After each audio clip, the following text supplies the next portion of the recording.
আমি মুখ্যমন্ত্রীকে বলবো, আপনার যে লোকেরা বালি, পাথর,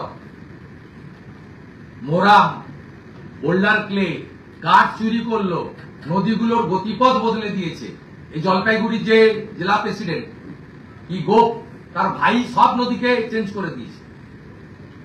আমি মাটিগাড়ায় গেছিলাম, নদীর পুরো বাঁধ, নদীর দিকই চেঞ্জ করে দিয়েছে।